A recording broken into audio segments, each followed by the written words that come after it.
नमस्कार, उत्तराखंड समाचार में आपका स्वागत है। मैं व्याख्या चंदोला। सबसे पहले मुख्य समाचार। केंद्रीय माध्यमिक शिक्षा बोर्ड की 10वीं और 12वीं की बोर्ड परीक्षाएं आज से शुरू। प्रदेश भर से लगभग 40,000 छात्र देंगे परीक्षा। हल्द्वानी के 10 केंद्रों पर होगी परीक्षा।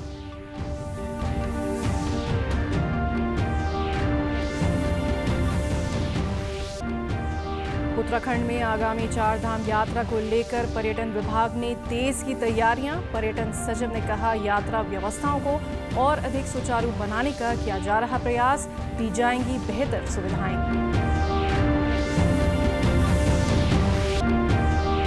राष्ट्रीय खेलों के आयोजन से पर्यटन और व्यापार को मिला जबरदस्त बढ़ावा। होटल व्यवसायियों की हुई बम्पर कमाई। भविष्य में होने वाली प्रतियोगिताओं पर टिकी नजरें। अब समाचार विस्तार से। मुख्यमंत्री पुष्कर सिंह धामी ने सामाजिक कार्यकर्ता और पर्यावरणविद स्वर्गीय सुंदरलाल बहुगुणा की पत्नी बिमला बहुगुणा के निधन पर शोक जताया। शनिवार को मुख्यमंत्री ने देहरादून के शास्त्री नगर स्थित आवास पहुंचकर पार्थिव देह पर पुष्प चक्र अर्पित कर श्रद्धांजलि दी। मुख्यमंत्री ने दिवंगत आत्मा की शांति और शोकाकुल परिवार को संबल देने की ईश्वर से प्रार्थना की। इस दौरान विधायक उमेश शर्मा काऊ भी मौजूद रहे। उत्तराखंड में आगामी 4 धाम यात्रा को लेकर पर्यटन विभाग ने अपनी तैयारियां तेज कर दी हैं। 5 फरवरी को गढ़वाल मंडल आयुक्त विनय शंकर पांडे की अध्यक्षता में ऋषिकेश में एक महत्वपूर्ण बैठक आयोजित की गई थी, जिसमें यात्रा से जुड़े सभी जिलों के अधिकारी शामिल हुए थे। जिसके बाद सभी विभाग अपने स्तर पर यात्रा को सफल बनाने की तैयारियों में जुट गए हैं।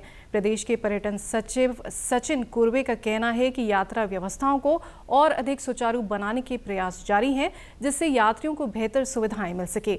उन्होंने कहा कि चारों धामों के कपाट खुलते ही यात्रा में तेजी आएगी। ऐसे में प्रशासन तीर्थ यात्रियों को हर संभव सुविधा देने के लिए प्रतिबद्ध है। देखिए, अभी जो कपाट खुलने की जो तिथियां है, बद्रीनाथ के कपाट खुलने की तिथि आ गई है। महाशिवरात्रि के दिन केदारनाथ के कपाट खुलने की तिथि आ जाएगी। और जो हमारे चैत्र नवरात्र है, इसके प्रथमा और तृतीया को हमारी गंगोत्री यमुनोत्री के जो धाम है, उनके कपाट खुलने की तिथि आ जाएगी। इसके मद्देनजर जो विभिन्न विभागों द्वारा जो काम किए जाते हैं SME के माध्यम अंतर्गत, वो काम ऑलमोस्ट विभागीय स्तर पे शुरू हो गए हैं। और जहां तक ट्रेक रूट्स खोलने का सवाल है, विशेषकर केदारनाथ वगैरह या बद्रीनाथ का भी जो रास्ता है, तो उस संदर्भ में 15 मार्च से टीम मोबिलाइजेशन शुरू हो जाएगा। और जो प्रिलिमिनरी लेवल पे जो तैयारी की जो बैठकें वगैरह है, वो विभागीय स्तर पे शुरू होगी। देश भर में आज से केंद्रीय माध्यमिक शिक्षा बोर्ड की 10वीं और 12वीं की परीक्षाएं शुरू हो गई हैं। प्रदेश भर के लगभग 40,000 छात्र ये परीक्षाएं देंगे। नैनीताल जनपद में हल्द्वानी, नैनीताल, भीमताल, भवाली और रामनगर के विभिन्न स्कूलों में परीक्षा आरंभ हो गई हैं। हल्द्वानी में 10 परीक्षा केंद्र बनाए गए हैं। वहीं नैनीताल जनपद के पब्लिक स्कूल एसोसिएशन के अध्यक्ष कैलाश भगत ने कहा कि परीक्षा पे चर्चा कार्यक्रम के माध्यम से प्रधानमंत्री नरेंद्र मोदी ने बच्चों को तनाव मुक्त परीक्षा देने की सलाह दी है। इससे बच्चों का मनोबल बढ़ा है। जो चर्चा इस बार बच्चों को जो है स्कूल्स में इसलिए परीक्षा पर चर्चा, क्योंकि एग्जामिनेशन टाइम का समय है, तो परीक्षा पर चर्चा जो प्रोग्राम हमारे माननीय मोदी जी का है, उसको भी स्कूलों ने जो है बच्चों को दिखाया, ताकि बच्चों में उनके माध्यम से भी एक संदेश जाए कि एग्ज़ाम से डरे ना, उसको एक चैलेंज लेकर के एक्सेप्ट करें और उसमें जो है अच्छा करें। उत्तराखंड में संपन्न हुए राष्ट्रीय खेलों ने न सिर्फ खिलाड़ियों को आगे बढ़ने का मंच दिया, बल्कि स्थानीय पर्यटन और व्यापार को भी बड़ा फायदा पहुंचाया। प्रदेश के खिलाड़ियों ने 103 मेडल जीतकर उत्तराखंड को पिछले राष्ट्रीय खेलों के 25वें स्थान से 7वें स्थान तक पहुंचाया। वहीं इन खेलों ने होटल और अन्य व्यवसायों को मंदी के समय में अच्छी कमाई का मौका दिया। टिहरी जिले में नरेंद्रनगर, शिवपुरी और टिहरी बांध की झील में आयोजित खेल प्रतियोगिताओं में बीच हैंडबॉल, बीच कबड्डी, बीच वॉलीबॉल और जल क्रीड़ा स्पर्धाएं शामिल थी। खेलों के आयोजन से ऋषिकेश, तपोवन और टिहरी के होटलों की बुकिंग फुल रही और बाजारों में भी अच्छी खासी चहल पहल देखी गई। राष्ट्रीय खेलों के आयोजन से होटल और व्यापार क्षेत्र को फायदा हुआ है। साथ ही स्थानीय युवाओं को खेलों में आगे बढ़ने की प्रेरणा भी मिली है। देखो, नेशनल गेम के दौरान यहाँ पे करीब 1 तारीख से लेके और 13-14 तारीख तक होटल में बुकिंग्स रही हैं। तो इसमें सारे होटल तो नहीं, कुछ टिहरी के 10-12 होटल टिहरी के और ऐसी ऋषिकेश में 10-12 होटलों की बुकिंग रही है। और स्वाभाविक तौर पे कि यहाँ स्थानीय जो गाड़ी वाले हो गए और जो भोजन वाले हैं, सब्जी वाले हैं, राशन वाले हैं, मटन चिकन वाले हैं, तो इन सब लोगों को बेनिफिट हुआ है एक, क्योंकि अभी थोड़ा सिलेक्ट सीजन चल रहा है और इस कारण काफ़ी लोगों को इसमें रोज़गार मिला है। तपोवन होटल एसोसिएशन के सचिव विजेंद्र सिंह पवार ने कहा कि इन खेलों के आयोजन से होटल व्यवसाय को जबरदस्त बढ़ावा मिला और भविष्य में यहां पर्यटन को और बढ़ावा मिलेगा। खेलों की वजह से होटल और अन्य व्यवसायों को फायदा हुआ है। साथ ही खिलाड़ियों और पर्यटकों ने यहां की खूबसूरती को भी सराहा है। स्थानीय स्तर पर लोगों को आय में वृद्धि हुई है, चाहे वो ट्रैवल व्यवसायी हो, चाहे वो ट्रांसपोर्ट वाला हो, चाहे वो लोकल ढाबे वाला हो, रिक्शा वाला हो, दुकानदार हो, होटल वाले हों, सबको किसी न किसी रूप में जो है लाभ हुआ है। नई टिहरी के होटल व्यवसायी सुरेश राणा ने भी इस आयोजन को लाभदायक बताते हुए कहा कि स्थानीय स्तर पर रोजगार और व्यापार दोनों को मजबूती मिली है। राष्ट्रीय खेलों के कारण बाजारों में भी रौनक रही और व्यापारियों को अच्छी कमाई हुई। ये जो यहाँ पे नेशनल गेम हुआ है, यहाँ हमारे होटलों को काफ़ी काम मिला है या रोजगार मिला है। हमारे नहीं, सभी होटलों को यहाँ पे काम मिला है और होटलों के साथ साथ यहाँ पे मार्केट में भी काफ़ी रौनक रही है और गाड़ियों का भी मतलब आवागमन रहा है, तो सभी लोगों का इससे काफ़ी फ़ायदा हुआ है। और ख़ास करके होटलों के लिए यहाँ पे ये ऑफ सीज़न रहता है सर्दियों में, तो हमें इसका काफ़ी लाभ हुआ है। देहरादून में आज Assam rifles ex serviceman rally का आयोजन किया जा रहा है। इस रैली में राज्यपाल गुरमीत सिंह ने शिरकत की। कार्यक्रम में प्रदेश भर से आए भूतपूर्व सैनिकों और वीर नारियों को सम्मानित किया जा रहा है। इस मौके पर असम राइफल्स के महानिदेशक लेफ्टिनेंट जनरल विकास लखेड़ा ने कहा कि उत्तराखंड से बड़ी संख्या में असम राइफल्स में कार्यरत रहे पूर्व सैनिक है। ये प्रयास किया जा रहा है कि प्रदेश के पूर्व सैनिकों की समस्याओं का समाधान किया जाए। उत्तराखंड जो है, आपको पता है कि उत्तराखंड से बहुत सारे सैनिक आते हैं भारतीय सेना में, असम राइफल में, नेवी, एयरफोर्स, पैरामिलिट्री फोर्सेस में, पर सबसे ज़्यादा भूतपूर्व सैनिक असम राइफल के उत्तराखंड से आते हैं भारत में। और इसीलिए, और आपको पता है उत्तराखंड में जो इलाके हैं बड़े दूर हैं, बॉर्डर के पास है, तो हम सब चाहते हैं कि सब हमसे जुड़े।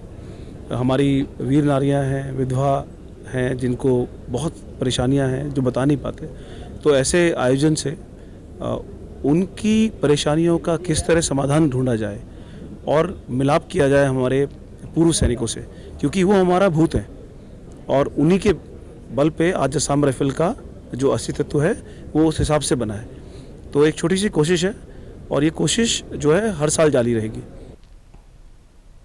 स्मार्ट प्रीपेड मीटर को लेकर आम लोगों के मन में उपजे भ्रम को दूर करते हुए यूपीसीएल के परिचालन निदेशक मदन राम आर्य ने जनता से अपील की है कि वे विभाग का सहयोग करें। उन्होंने कहा कि ये नई और अच्छी टेक्नोलॉजी है जो हमारे प्रदेश में लाई जा रही है। उन्होंने कहा कि इस मीटर के जरिए बिजली का नियंत्रण जनता के हाथ में होगा। उन्होंने जनता से अपील की कि ये मीटर लगाने में जनता विभाग को सहयोग करे, क्योंकि भ्रम फैलाया जा रहा है कि ये प्रीपेड मीटर है, जबकि ये प्रीपेड नहीं स्मार्ट मीटर है। मैं आपके चैनल के माध्यम से सभी मेरे विद्युत उपभोक्ताओं को अपील करना चाहता हूं कि एक बहुत ही नई टेक्नोलॉजी की बहुत ही अच्छी योजना केंद्र सरकार द्वारा इस हमारे प्रदेश में इम्प्लीमेंट किया जा रहा है और ये एक इतनी अच्छी स्कीम है जिससे हम अपने घर के हर मीटर के अपने बिजली से संबंधित पूरी जानकारी अपने मोबाइल में चेक कर सकते हैं। इवन हमारे अगर आप घर छोड़ के जा रहे हैं, घर बंद करके जा रहे हैं, तो कहीं ऐसा ना हो कि घर में कोई आपका अप्लायंसेस चल रहा हो, तो आप अपने मोबाइल में चेक कर सकते हैं और उसको बंद करा सकते हैं। इससे अच्छी फैसिलिटी क्या हो सकती है। आज के वर्तमान में क्या होता है कि हमारा मीटर चल रहा होता है, घर में कोई अप्लायंसेस चल रहे होते हैं, पता नहीं चलता है, लास्ट में महीने के अंत में अच्छा खासा बिल होता है, जबकि एक्चुअल में उनको जरूरत उतनी नहीं थी, उसके बाद भी वो चल रहा होता है। तो इसलिए ये इतना अच्छा है कि आपके हाथ में बिजली का कंट्रोल अब आपके हाथ में है। मैं पब्लिक से अपील करना चाहता हूं कि आप बिजली के अपने उपभोग को अपने हाथ में रखिए। इसीलिए स्मार्ट मीटर जरूरी है और इसीलिए लगाए जा रहे हैं। आप बिल्कुल घबराएं नहीं। और जहां तक आप मुझे सुनाई दिया कि प्रीपेड, इसको प्रीपेड मीटर कहा जा रहा है, प्रीपेड मीटर ये बिल्कुल प्रीपेड नहीं है, स्मार्ट मीटर है और इसमें कहीं आगे भविष्य में इस प्रकार की कोई अभी हमारी योजना नहीं है कि इसे प्रीपेड बनाया जाए। भारत मौसम विज्ञान विभाग के देहरादून स्थित मौसम विज्ञान केंद्र ने उत्तराखंड के लिए आगामी 7 दिनों के लिए मौसम पूर्वानुमान जारी किया है। रिपोर्ट के अनुसार राज्य के विभिन्न जिलों में हल्की से मध्यम वर्षा और ऊंचाई वाले क्षेत्रों में बर्फबारी का अनुमान जारी किया गया है। पूर्वानुमान के अनुसार उत्तरकाशी, चमोली, रुद्रप्रयाग, टिहरी और पिथौरागढ़ जिलों में 15 और 16 फरवरी को हल्की से मध्यम बारिश और बर्फबारी की संभावना है। साथ ही देहरादून, पौड़ी, बागेश्वर और अल्मोड़ा में 15 और 16 फरवरी को हल्की बारिश हो सकती है। वहीं 17 से 21 फरवरी तक अधिकांश जिलों में मौसम साफ रहेगा, वहीं कहीं कहीं हल्की बारिश हो सकती है। हरिद्वार और उधम सिंह नगर जिलों में पूरे सप्ताह मौसम शुष्क बना रहेगा। तो आज के दिन उत्तराखंड के पर्वतीय क्षेत्रों में कहीं कहीं बहुत हल्की से हल्की वर्षा और बर्फबारी मिलने की संभावना है। साथ ही जो मैदानी क्षेत्र है वहाँ पर भी इक्का दुक्का स्थानों पे बहुत हल्की वर्षा मिल सकती है। इसमें जो 3200 या फिर 3300 मीटर या उससे अधिक ऊंचाई वाले क्षेत्र हैं वहाँ कहीं कहीं बर्फबारी भी मिल सकती है। तो लाइट एक्टिविटी रहेगी उत्तराखंड में। कल जो है एक्टिविटी कम हो जाएगी। तो कल 16 फरवरी को उत्तराखंड के जो पर्वतीय क्षेत्र हैं, विशेषकर जो उसमें उत्तरकाशी, चमोली, पिथौरागढ़ जनपद है, यहाँ कहीं कहीं बहुत हल्की वर्षा बर्फबारी मिलने की संभावना है। इसी के साथ अभी तक के समाचार समाप्त हुए। दूरदर्शन समाचारों से जुड़े रहें। मिलते हैं फिर शाम 5 बजे के बुलेटिन में। नमस्कार।